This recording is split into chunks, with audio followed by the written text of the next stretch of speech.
Hello everyone, welcome to my channel पर नए हो तो चैनल को सब्सक्राइब करें और मुझे सपोर्ट करें। तो बिना किसी देरी के शुरू करते हैं इस ड्रामा का हिंदी एक्सप्लेनेशन। एपिसोड 4 की स्टार्टिंग में हम देखते हैं कि चायुंग की बॉडी से बहुत ही ज़्यादा ब्लीडिंग हो रही होती है और चायुंग की बॉडी से निकलते हुए ब्लड को युनसुक ने अपने हाथों से प्रेशर करके दबा रखा होता है और फिर कमांडर चाकसुक से भी ऐसा ही करने के लिए कहती है।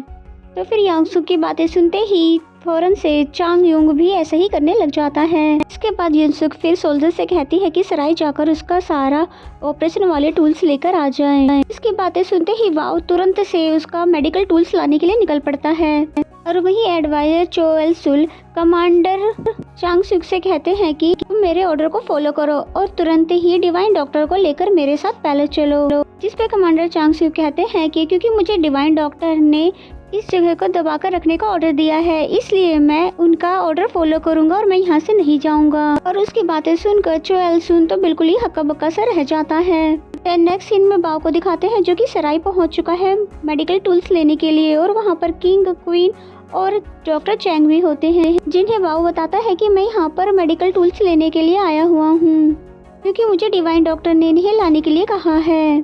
जिस पर डॉक्टर चैंग पूछते हैं कि डिवाइन डॉक्टर को ये टूल्स क्यों चाहिए, वहाँ पर कौन जख्मी हुआ है। जिस पे बाओ बता देता है कि कैप्टन जनरल चायुंग जख्मी हुए हैं क्योंकि उन्हें तलवार से घायल किया गया है। और ये सुनते के साथ ही किंग कोंगबिन पूछता है कि क्या उसने मेरी बात मानने से मना कर दिया था और क्या इसीलिए सोल्जर्स ने उसे मारा है। जिस पे बाओ बताता है कि कैप्टन ने आपके ऑर्डर को फॉलो किया है और इसी कारण वो अपनी जिंदगी और मौत से लड़ रहे हैं। और ये सुनते ही क्वीन जल्दी से उसे मेडिकल टूल्स ले जाने के लिए बाओ को ऑर्डर दे देती है और ये सुनते के साथ ही जल्दी से वो सारे मेडिसिन ले लेता है। तभी एक बोतल उसकी पोटली से गिर के टूट जाती है, लेकिन बाओ बिना उस पर ध्यान दिए हुए वहाँ से चला जाता है। और बाओ के जाने के बाद क्वीन डॉक्टर चैंग को भी चायुंग के पास जाने का ऑर्डर दे देती है, जिस पर डॉक्टर चैंग भी वहाँ से चले जाते हैं। और ये सब किंग कोंगबिन बैठे वहाँ पर सब कुछ देख रहे होते हैं और इस तरह किंग के बिना परमिशन क्वीन के इतने ऑर्डर देने पर उसे बहुत ही ज़्यादा गुस्सा आ रहा होता है। एंड देन नेक्स्ट सीन में दिखाते हैं कि युनसुन ने उसे फर्स्ट एड दे दिया है और उसे ऑपरेशन के लिए वापस सराय लेकर आ रही है और बार बार उसकी हार्ट बीट चेक करती रहती है और कहती है कि चाहे कुछ भी हो जाए तुम्हें होश में रहना है, तुम्हें बिल्कुल भी हिम्मत नहीं हारनी है। जिस पे चायुंग कहता है कि मैं तो बिल्कुल भी होश नहीं हो सकता क्योंकि तुम मेरे सर पे खड़ी होकर जो इतनी जोर जोर से चिल्ला रही हो। लेकिन युनसु उसकी बात को इग्नोर करते हुए उसको एडवाइस करती है कि तुम ज़्यादा हिलो डुलो नहीं। जिस पे चायुंग कहता है कि तुम सच में अगर मेरा भला चाहती हो तो तुम मुझे यहाँ पर छोड़कर चली जाओ।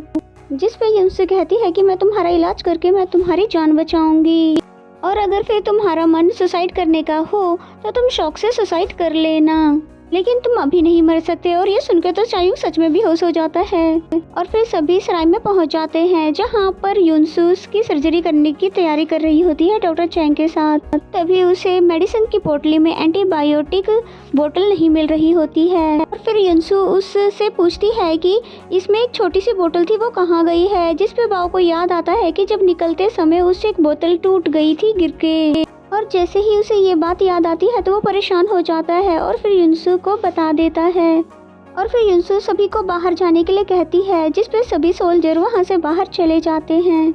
फिर वो डॉक्टर चैंग से कहती है कि मुझे एंटीबायोटिक और एनेस्थेटिक मेडिसिन चाहिए, क्या आपके पास इस तरह के मेडिसिन है। जिस पे डॉक्टर चैंग एक सर्वेंट को भेजकर क्वीन के कमरे से अपना मेडिकल टूल्स बॉक्स लेकर आने के लिए कहता है।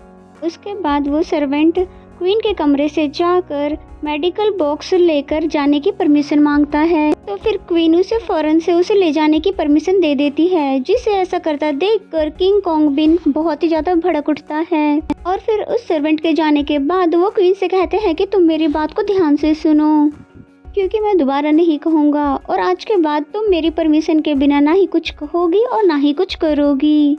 और किंग कोंगबिन की बातों पर क्वीन कुछ भी नहीं कहती, जिस पे किंग कोंगबिन कहता है कि तुम अब चुप क्यों हो और मुझे आंसर क्यों नहीं कर रही हो। जिस पे क्वीन कहती है कि आपने मुझे ऑर्डर दिया है, ना कि कोई सवाल पूछा है जिसका मैं आंसर दे दूं। और ये सुनकर किंग कॉन्ग बिन चुप हो जाता है। एंड देन नेक्स्ट सीन में दिखाते हैं कि युनसुक उस चायुंग की सर्जरी करने के लिए तैयार हो जाती है कि तभी डॉक्टर चैंग उसका हाथ पकड़ लेते हैं और कहते हैं कि मैं तुम पे यकीन क्यों करूं, क्योंकि तुमने ही तो जनरल चांग युंग को तलवार से मारा है, तो भला मैं ये कैसे मान लूं कि तुम इसकी जान बचाओगी। जिस पे युनसु कहती है कि अगर तुम मानते हो कि मैं हेवन की डॉक्टर हूँ, तुम्हें ये यकीन करना होगा कि मैं इसकी जान बचाना चाहती हूँ। जिस पे डॉक्टर चैंग उसे उसका ऑपरेशन करने की इजाज़त दे देते हैं और युनसुक चायुंग की सर्जरी करने लग जाती है। नेक्स्ट सीन में जी चोल को दिखाते हैं, जिसको ये खबर मिल चुकी है कि क्वीन अभी जिंदा है। जो खबर सुनते ही वो आग बबूला हो जाता है। जिस पे उसका छोटा भाई कहता है कि आप फिक्र मत कीजिए, हमारी बहन वहाँ वासु गई हुई है और वो हमेशा अपना काम पूरा करके ही वापस लौटती है। जिस पे वो कहता है कि युवान की प्रिंसेस किसी भी हालत पर कोरियो पैलेस नहीं पहुंचनी चाहिए। और इधर युनसुक चायुंग की सर्जरी कंप्लीट कर लेती है, लेकिन उसे अभी तक होश नहीं आया होता है। फिर नेक्स्ट मॉर्निंग का सीन दिखाते हैं जहां पर उसको होश आ जाता है और वो फौरन से उठकर वहां से जाने लग जाता है कि तभी वहां पास पे बैठी हुई युनसुक की आँख खुल जाती है और साथ ही वो एक चाकू जो पास ही पड़ा होता है उसे उठाकर उसे रोकने की कोशिश करने लगती है।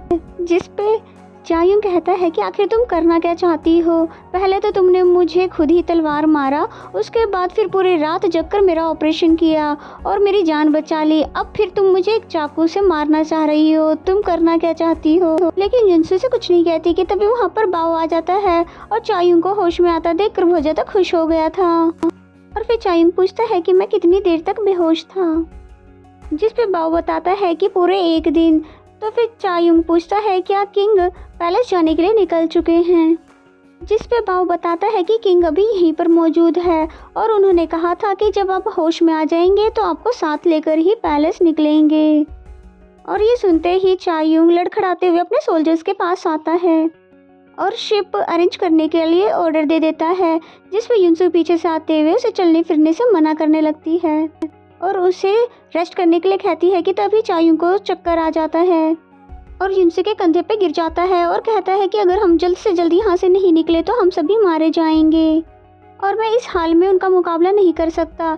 जिस पे युनसु पूछती है कि भला हमें कौन मारना चाहता है और भला हमें क्यों मारना चाहता है। जिस पे चायुंग कहता है जिन्होंने तुम्हें किडनैप करने की कोशिश की थी, और इसका ये मतलब हुआ कि वो जानते हैं कि तुम कौन हो। तुम मुझसे एक प्रॉमिस करो कि तुम मुझ पे भरोसा रखोगी और मैं तुम्हें तुम्हारी दुनिया में पहुंचाने में हेल्प करूंगा और तब तक मैं तुम्हें प्रोटेक्ट करूंगा। जिस पे युनसु कहती है कि मैं यहाँ से कहीं नहीं जाऊंगी क्योंकि जो डोर ऑफ हेवन है वो इसी जगह पर है। और फिर उसकी बातें सुनकर चायुंग बहुत ही ज़्यादा इरिटेट हो जाता है और फिर बाव से कहता है कि इस लड़की का कुछ करो और प्लीज़ इसे किसी भी तरह से पैलेस लेकर चलो। और फिर बस इसी सीन के साथ ये एपिसोड यहीं पे ख़त्म हो जाता है और अब ये ड्रामा और भी ज़्यादा इंटरेस्टिंग होने वाला है। तो आगे की कहानी जानने के लिए आप चैनल को सब्सक्राइब कर लें और बेल आइकन को प्रेस कर लें ताकि आने वाले सारे वीडियो की नोटिफिकेशन आपके पास आ जाए। और अगर आपको मेरा एक्सप्लेनेशन अच्छा लगे तो वीडियो को लाइक करें और कमेंट करके जरूर बताएं एपिसोड आपको कैसा लगा। तो मिलते हैं नेक्स्ट एपिसोड।